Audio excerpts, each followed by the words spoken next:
Coucou tout le monde. Alors vous m'avez dans un nouveau encore décor avec le canapé de la chambre d'amis, voilà, le BZ de la chambre d'amis, le mur gris de la chambre d'amis.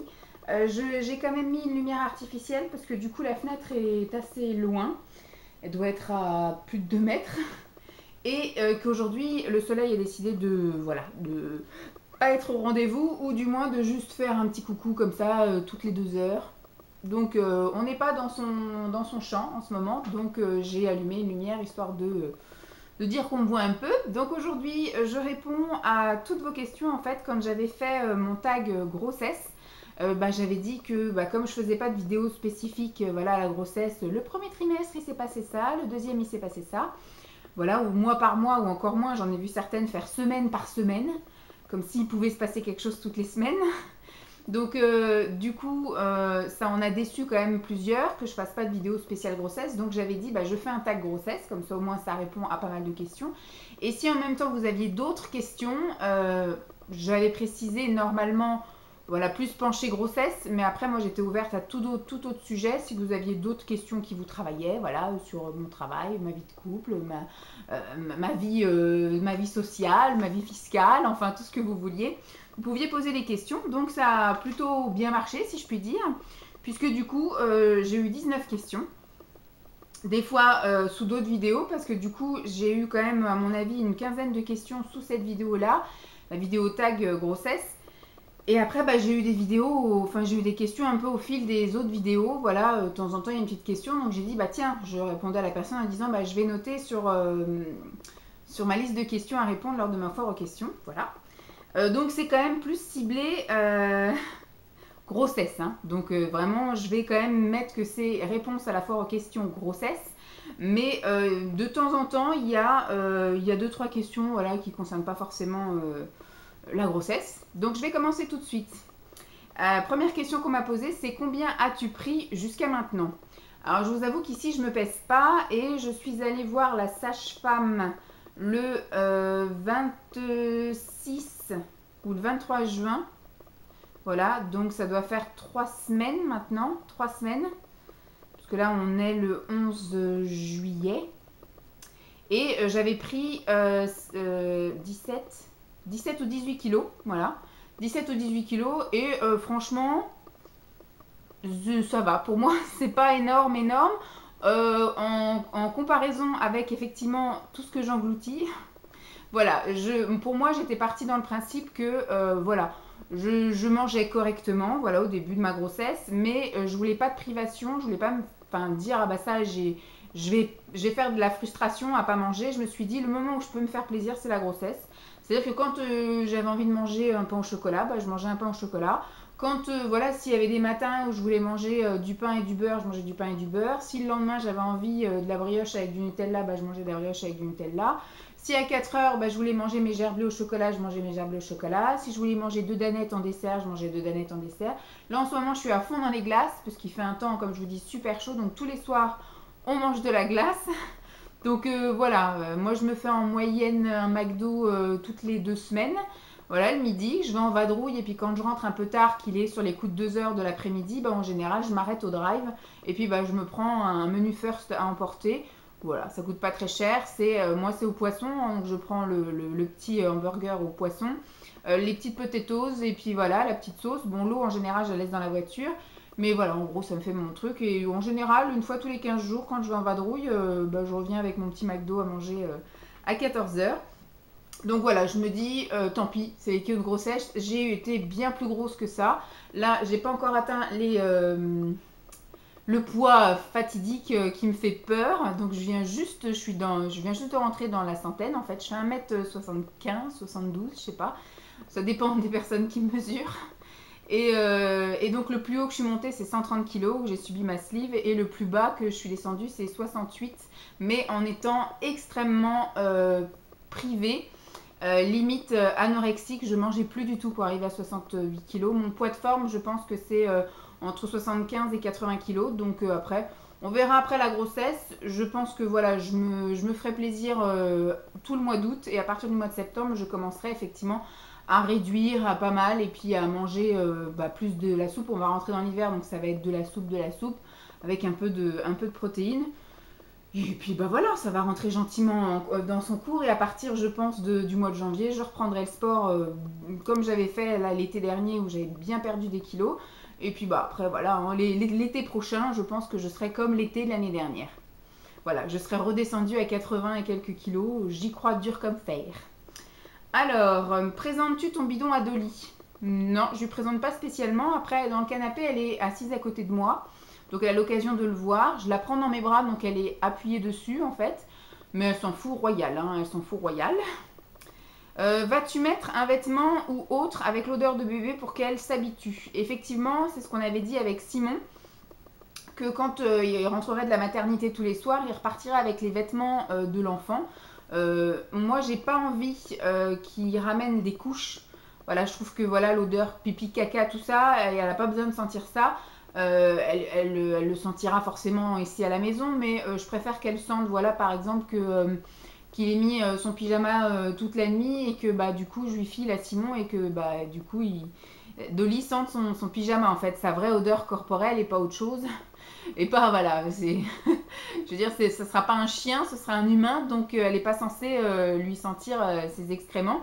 Donc juste son odeur sera très bien, mais effectivement ça avait été convenu dès le départ que bah, quand il rentrerait de la maternité, tous les jours il reviendrait avec le linge sale. Peut-être même le mien, parce que du coup, vu que l'enfant, je vais l'avoir toujours sur moi, il y aura l'odeur, effectivement, peut-être du lait, il y aura l'odeur de l'hôpital, tout ça. Donc, pour pas qu'elle soit un peu voilà, réticente quand on va rentrer, parce que moi, je sentirai l'hôpital et je sentirai l'enfant, et le lait maternel et tout ça, je pense qu'il rentrera tous les jours avec des vêtements aussi bien à l'enfant qu'à moi, et qui fera sentir à Dolly. Ensuite, il y a marqué assistante maternelle ou crèche, point d'interrogation.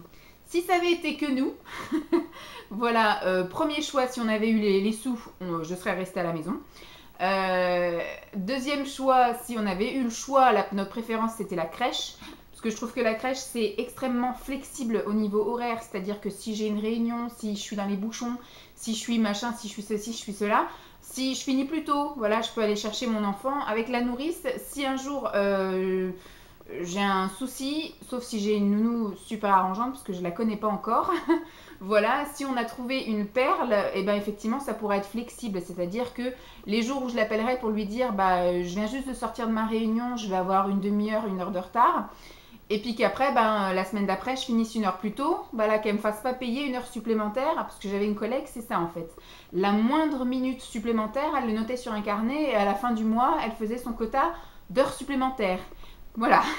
Donc moi je voudrais que ce soit du donnant-donnant, c'est-à-dire que des fois il y aura forcément des moments où je serai peut-être bloquée par un bouchon, par une réunion, par des intempéries, par autre chose, et des moments où je pourrais me libérer peut-être un petit peu plus tôt, voilà, et puis bah, que je vienne chercher l'enfant un petit peu plus tôt.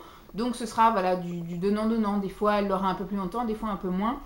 Je sais pas encore, mais voilà, si ça avait été moi, j'aurais préféré la crèche parce que même si la référente de l'enfant en crèche avait été malade ou est en congé, je peux quand même mettre l'enfant. Voilà, je peux prendre mes congés à peu près quand je veux, même si je sais que maintenant les crèches ont aussi des moments de fermeture. Je sais que par chez nous, elles ferment entre Noël et Nouvel An. Elles ferment 3 semaines l'été. Voilà, il y a des journées pédagogiques, des choses comme ça. Donc je sais que voilà, apparemment, ça ferme beaucoup plus souvent qu'à mon époque, où moi j'allais en crèche, où ma mère travaillait en crèche. Mais voilà, c'est toujours plus flexible, c'est-à-dire que si on voulait prendre des vacances en avril bah, et que la référente, elle prend ses vacances en mars, et ben voilà, on est bloqué. Là, je sais que l'assistante maternelle, on va faire avec ses congés. Parce que du coup, moi, mon bébé va être le nouveau-né, je pense qu'elle a d'autres enfants. On va voir si c'est le seul, ça m'étonnerait, ou si elle prend deux nouveaux en même temps, on verra pour s'arranger avec les congés. Mais normalement, elle prévoit ses congés avec le plus ancien des parents. Donc... Donc dans la logique, on va subir, c'est-à-dire que si effectivement elle convient avec le gars de prendre 3 semaines au mois d'août, et ben on n'aura pas le choix. Je serai obligée de prendre 3 semaines au mois d'août ou Simon 3 semaines au mois d'août, et puis bah voilà, on prendra, on verra si on peut. Moi je sais que je pourrais prendre des vacances quand je veux, mais Simon lui il a des impératifs et il pourra pas prendre des vacances quand il veut, donc tant pis. On fera comme ça et puis on verra bien hein, comment ça marche. Donc bon, on n'a pas le choix, assistante maternelle. Ensuite, fais-tu écouter de la musique à bébé? Ça m'est arrivé, mais de lui faire écouter juste... bon, il écoute la musique, je pense, quand je vais dans la douche, parce que je mets de la musique dans la douche. Il écoute la musique quand je suis à l'ordinateur. Il écoute la musique quand je suis dans la voiture. Mais sinon, une musique bien spécifique pour lui. En fait, on avait acheté un jouet là sur la bourse aux vêtements, une peluche musicale, et ça m'est arrivé de le mettre plusieurs fois en fait à côté de mon ventre pour qu'il s'habitue à la musique. Mais c'est pas un réflexe, donc ce qui fait que voilà, je pense qu'il a pas beaucoup entendu cette musique là. Appréhendes-tu l'accouchement?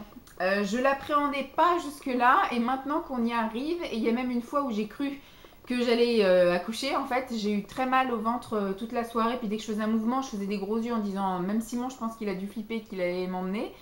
Euh, j'ai eu très peur, donc même là je suis zen parce que voilà, j'ai pas de douleur, j'ai rien, mais je sais qu'au moment où il faudra que j'y passe, je flipperai ma mère. Voilà. Avez-vous les mêmes principes d'éducation? Normalement, oui. Voilà, on a été élevés, je pense, de la même manière tous les deux. On a, oui, les mêmes principes d'éducation. On a envie, on va dire, d'imposer les mêmes choses à l'enfant, de lui apprendre les mêmes choses. On vit de la même manière tous les deux. Donc, normalement, on devrait être à peu près compatibles sur l'éducation. Je sais pas du tout après comment on sera dans la réalité, parce que tant qu'on n'y est pas, on peut pas savoir. Est-ce que je vais être une sévère? Est-ce que je vais être une laxiste? J'en sais rien. Est-ce que lui va être sévère? Est-ce qu'il va être laxiste? J'en sais rien. Je pense que ce sera comme il est à l'heure d'aujourd'hui, un grand flippé. Que dès que l'enfant frôlera un mur, il sera en stress. Voilà.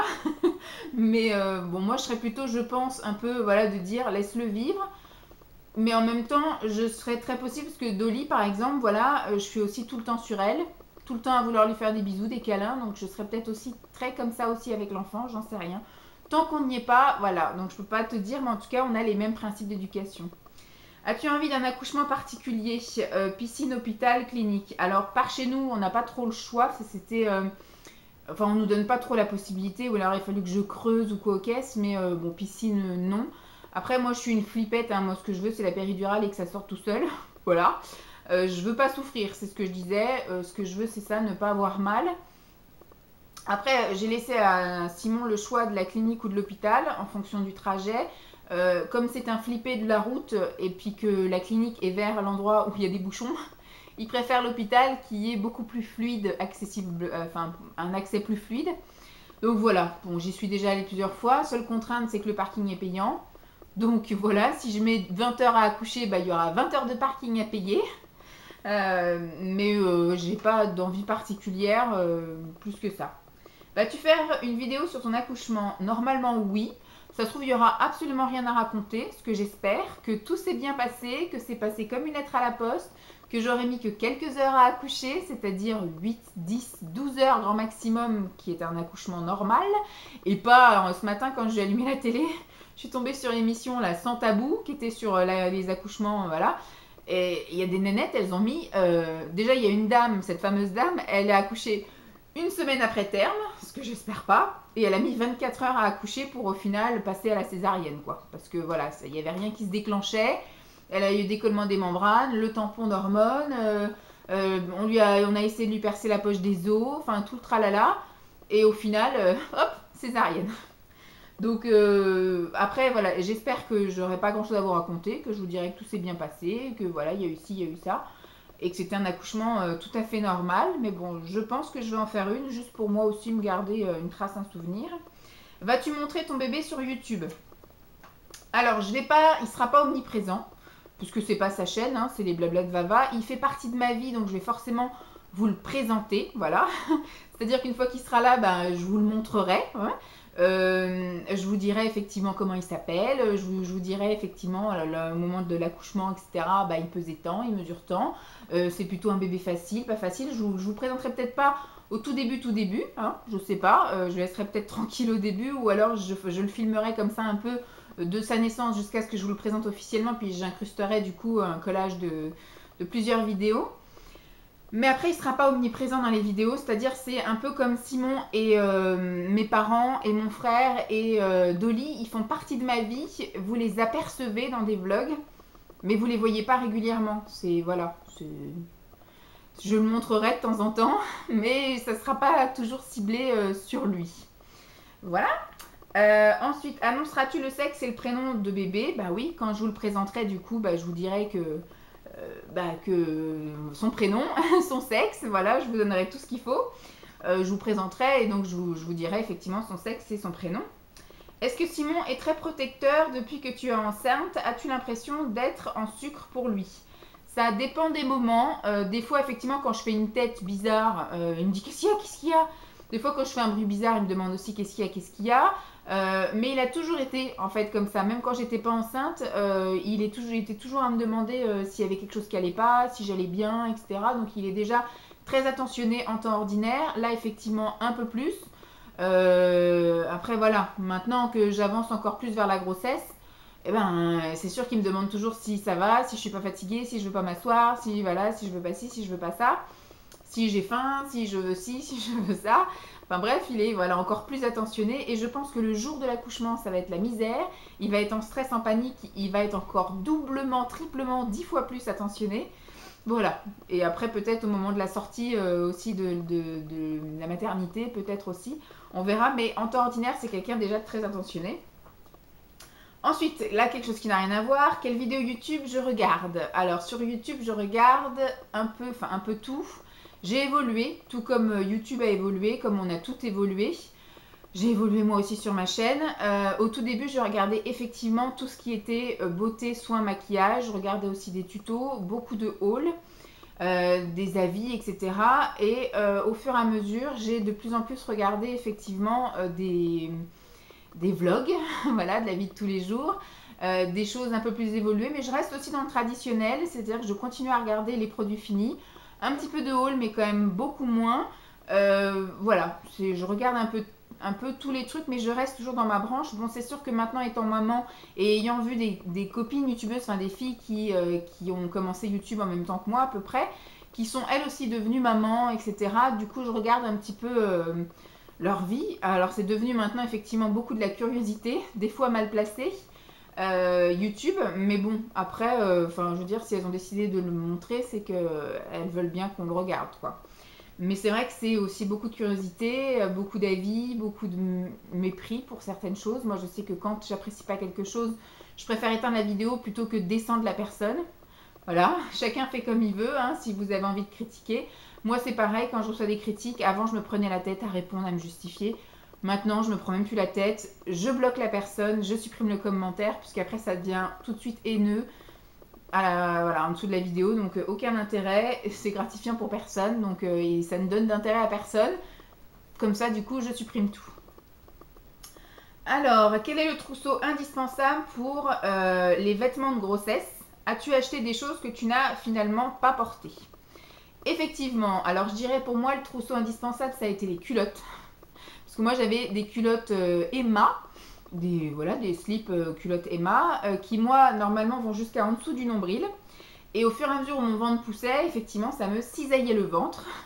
Donc j'ai acheté effectivement des culottes qui m'ont couvert tout le ventre, qui vont jusqu'en haut du ventre, que j'ai acheté sur Amazon. J'avais d'abord acheté une flopée, donc un lot de 3 ou 4 et voilà, qui était super top. Du coup, j'en ai acheté 4 autres, donc j'avais je sais plus combien de culottes. Là, j'ai peut-être presque une vingtaine de culottes. Parce que je suis une grande consommatrice de culottes. Moi, je change de culottes tout le temps.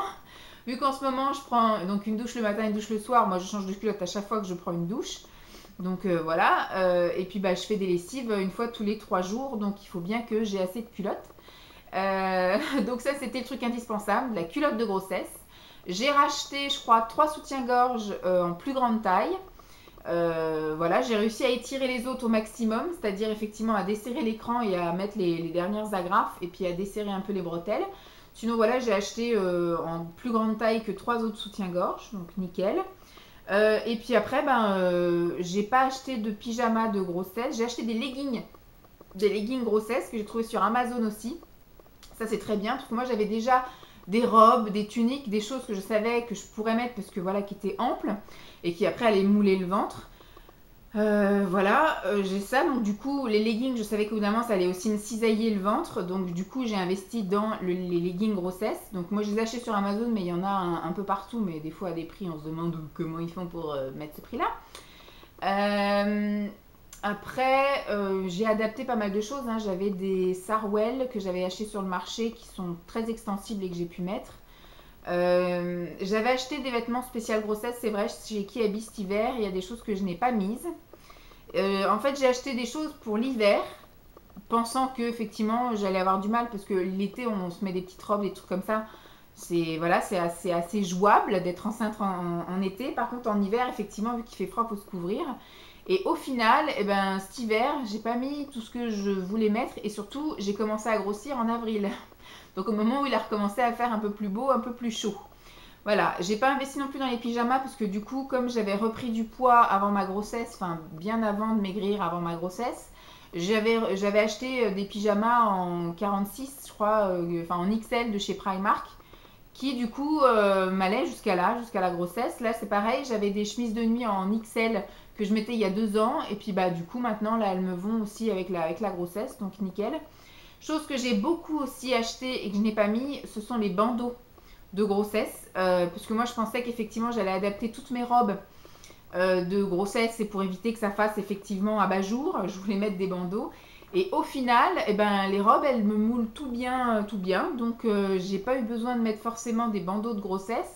Et comme j'ai été aussi beaucoup arrêtée à la maison, eh bien, je me suis pas beaucoup apprêtée. Voilà, j'ai été arrêtée tout le mois de février pour des questions de malaise. Et après, j'ai été arrêtée pour ma bronchite qui s'est aggravée. Et donc, avec mon histoire de côte, j'ai été arrêtée donc à partir de mai. Et puis là, nous sommes en juillet. Donc, je suis en congé maternité depuis avril. J'ai été arrêtée début avril. Après tout le mois de mai. Et au mois de juin, j'ai commencé mon congé maternité. Donc, voilà, je pense que ce que j'ai acheté qui était inutile, c'est beaucoup trop de choses d'hiver. Heureusement pour moi, je les ai achetés tous en solde au mois de janvier. Mais c'est vrai qu'au mois de janvier, j'ai acheté des vêtements d'hiver et au final, j'ai réussi à mettre mes vêtements jusque mars parce que je mets beaucoup de leggings à la base. Donc, et j'ai commencé à prendre vraiment du ventre et à ne plus rentrer dans mes affaires à partir du mois d'avril. Et au mois d'avril, je mettais plus les gros trucs d'hiver. Donc voilà. Je pense par contre ça risque de m'être utile là au mois de novembre et décembre. C'est pour ça que je ne vais pas tout de suite les dégager ni les vendre parce que voilà, on ne sait jamais si j'arrive pas à perdre très vite les kilos de grossesse. Cet hiver, je pense que je mettrai peut-être les vêtements effectivement de grossesse avec des pulls par-dessus. On verra bien. Pour l'instant, je ne vais pas les bazarder tout de suite, enfin les bazarder, les vendre ou les donner. Je vais les garder un peu de côté. Mais les choses voilà qui m'ont pas été très utiles, ça c'est les bandeaux de grossesse. Peut-être si j'avais été au boulot pendant tout le mois d'avril et puis tout le mois de mai, peut-être que je me serais apprêtée et puis que j'aurais mis, juste pour faire joli, mes petits bandeaux. Mais voilà. Mais le truc indispensable pour moi, ça a été les culottes et les leggings de grossesse et puis 2 soutiens-gorge en plus grande taille. Voilà, parce qu'après, du coup, moi j'avais des choses déjà larges de base. Des tuniques, des robes. Et des robes qui sont devenues tuniques parce qu'avec le ventre, ça remonte. Ensuite, autre question, comment as-tu rencontré Simon? Alors avec Simon, ça fera 5 ans au mois de septembre qu'on se connaît et qu'on se fréquente. En fait, on s'est rencontrés sur Internet, tout bêtement. Sinon, on ne se serait, je pense, jamais rencontrés puisque monsieur habitait Paris. Bon, à la base, c'est un provincial qui est venu sur Paris pour le travail parce qu'il était de Bourgogne. Il est né en Vendée, à La Rochelle. Et quand il était plus jeune, son père a été muté en Bourgogne, donc tout le monde est parti en Bourgogne. Et puis là, depuis que ses parents sont à la retraite, ils sont retournés dans la maison du père, des parents de Simon en fait. Et des parents du père de Simon, voilà. Ils ont fait retaper la maison et ils habitent là-bas. Et donc maintenant, ils sont revenus voilà, en Vendée. Et qu'est-ce que je voulais dire? Oui, donc on se serait jamais rencontrés parce que moi, Paris, c'est une ville que j'ai un peu en horreur. Je n'y vais jamais, ni pour zoner, ni pour travailler, ni pour rien du tout. À chaque fois que j'y suis allée, c'était contrainte et forcée. Et après, bon bah voilà, après maintenant je commence à y retourner pour aller voir les copines parce que c'est un peu le point de chute. Tout le monde prend son RER et se retrouve au même endroit plutôt qu'il y en ait une qui fasse plus de trajets que l'autre et puis etc. Et puis c'est vrai qu'il y a beaucoup de choses à faire aussi sur Paris, donc tout ce qui est salon de thé, etc. c'est là. Mais à la base, Simon donc habitait Paris pour le travail et comment dire, bah, c'est sur un site, alors je sais pas s'il existe encore, ce site, c'était le site Badoo, voilà. Et c'est mon père qui m'a demandé de m'inscrire sur ça parce que du coup, ça faisait 2 ans avant lui que j'étais célibataire et que je ne voulais plus rencontrer personne. Et mon frère avait rencontré sa copine là-dessus et ça marchait bien, ça faisait quelques années qu'ils étaient ensemble. Et mon père a dit quand est-ce que tu t'inscris sur Badoo pour rencontrer quelqu'un? Donc mon père, il m'a saoulée, donc je me suis inscrite. Et, et puis au final, je regardais les photos. Mais je mettais oui, non, peut-être en fonction de la tronche du gars. Et je sais pas pourquoi, je me suis arrêtée sur la photo de Simon. Et donc j'avais mis peut-être. Et je suis rentrée sur sa fiche. Bon, malheureusement, j'ai vu qu'il était à Paris, donc voilà. J'ai regardé tous ses critères, ses machins. Je crois que j'ai dû lui envoyer un mail ou répondre à un questionnaire, ou je sais plus ce que j'ai fait. Pour moi, c'est moi qui l'ai abordé. Pour lui, c'est lui qui m'a abordé. Donc j'en sais rien. Peut-être que du coup, quand j'ai juste mis peut-être, c'est lui qui m'a abordé. Et puis après, moi, j'ai répondu à des trucs. J'en sais rien. Moi, j'ai voulu aller très vite. C'est-à-dire que ça sert à rien de parler 15 ans par internet à quelqu'un. Il faut très vite qu'on s'appelle. Parce que voilà, peut-être qu'après, au téléphone, on va rien avoir à se dire. Bon, après, voilà, au tout début, on n'a pas grand-chose à se dire. Mais je sais pas pourquoi avec lui. Déjà sur internet, on s'est échangé, effectivement, on a parlé au début sur Badoo, on a échangé nos mails, on a échangé quelques mails. Et après, on s'est échangé nos numéros, on s'est écrit par texto, puis on s'est appelé. Et dès le premier appel, on est resté assez longtemps dans mes souvenirs, on est resté quand même facile, 3/4 d'heure, 1 heure au téléphone. On a parlé de tout et de rien, mais j'ai quand même un souvenir de bien-être, voilà, où c'était très facile de parler avec lui. Et du coup, c'était assez simple. Et c'est pareil, j'ai voulu qu'on se rencontre assez vite. Puisque du coup, ça sert à rien d'idéaliser la personne, parce qu'après, on est plus vite déçu en fait. Donc, et puis moi, je suis sur le principe de on se rencontre, et au moment de la rencontre, si déjà physiquement ça va pas, ça sert à rien. À la limite, voilà, on se fait la bise, bon, on a fait du chemin pour rien. À la limite, voilà, ça colle pas, qu'on se le dise tout de suite. Bah écoute, t'es pas comme sur la photo, voilà, t'as l'air d'être sympa, etc. Mais déjà, il y a un truc qui me gêne. Moi, mon frère, il l'a déjà fait ça. Il m'a dit qu'effectivement, il avait déjà embarré une fille parce qu'elle avait mis une photo d'elle il y a 5-6 ans qui ressemblait plus du tout à ça. Donc moi, j'étais partie dans le même principe. Je dis, voilà, ça sert à rien d'idéaliser la personne. Donc tout de suite, j'avais dit, on se rencontre. Déjà, premier truc, si physiquement ça va pas, eh ben, on peut faire demi-tour. Il n'est pas trop tard. Après, je dis, bon, on prend un verre. Voilà, donc on a été boire un truc. Je me souviens qu'on s'est rencontrés à Disney. C'est lui qui a fait le plus gros voyage parce que, bon, remarquez, si moi j'habitais quand même du côté de Roissy, donc d'aller à Disney Village, ça me faisait une trotte. Lui, effectivement, de Gare de Lyon, ça lui faisait une trotte aussi en transport. Mais du coup, comment dire, on s'est rencontrés donc au Disney Village. On est allé donc au Starbucks, on a pris un truc à emporter à boire et puis on a fait le tour de Disney Village, là, du lac, etc. Et puis on s'est assis, machin, et au bout de quelques heures, et donc il m'a embrassé et on s'est allé assez vite parce que c'est vrai que du coup ça a bien accroché dès le début en fait. On a toujours su quoi se dire, on s'est bien apprécié dès le début.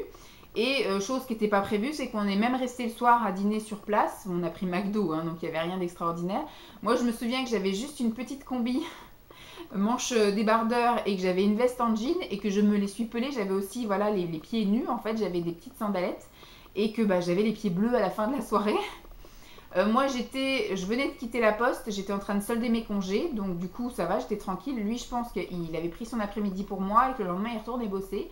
Mais ça a été voilà, assez rapide et après du coup on s'est revus très rapidement et puis on est resté voilà, ensemble, on s'est plus quitté. Voilà, ensuite, question suivante, pensez-vous au mariage? On pense d'abord au Pax. Moi effectivement le mariage n'a pas de signification proprement dit, je suis attachée à la personne ou quoi qu'est-ce. Pour moi, effectivement, si je me marie un jour, c'est pour avoir le même nom que mon enfant. Parce que j'ai pas envie, voilà, que c'est Madame X qui vient chercher l'enfant Y. Ça me saoule. Voilà, à l'école, ça va me saouler. J'ai pas envie de me balader avec mon carnet livret de famille à chaque fois parce que j'ai pas le même nom que mon enfant. Moi, je voudrais, voilà, voilà, c'est donc déjà on va être paxé pour des questions administratives et financières, hein, disons-le clairement. Mais après, voilà, pour toutes nos démarches, si un jour on veut acheter un truc ensemble ou quoi aux caisses, voilà. Qu'on soit lié par là, mais pas, pour moi, ça n'a pas de signification forcément d'amour, parce que déjà un enfant, je pense que c'est beaucoup plus fort qu'un mariage. Et puis voilà, ça fait 5 ans qu'on est ensemble, ça veut dire quelque chose aussi. On a déjà construit pas mal de trucs ensemble, on se fait confiance. Voilà. Donc le mariage, oui, on y pense pour dans longtemps, mais c'est juste pour une question que j'aimerais avoir le même nom que mon enfant. Allez-vous faire baptiser l'enfant? Non, parce qu'on n'est pas croyant, ni lui ni moi. Lui n'est pas baptisé, moi j'ai été baptisée parce que mes grands-mères voulaient que je sois baptisée. Ensuite, il y a marqué Dolly sent-elle qu'il va bientôt y avoir un petit humain? Je pense pas. Je pense qu'elle en a rien à foutre. Après, je pense qu'elle doit sentir qu'il se passe un truc parce qu'elle me colle un peu plus. Mais je pense pas qu'elle s'attend à ce qu'il y ait... Bah, elle voit du mouvement, il y a eu des transformations dans l'appartement. Mais je pense pas qu'elle sache qu'il va y avoir quelqu'un d'autre. Voilà. Donc voilà, j'ai répondu aux 19 questions. J'espère que la vidéo vous aura plu. Je speed un peu parce que dans 20 secondes, ça va couper. Je vous fais donc de gros bisous. N'hésitez pas si vous avez d'autres questions. J'y répondrai aussi peut-être à une prochaine. Je vous fais donc de gros bisous, puis je vous dis à très vite. Bye.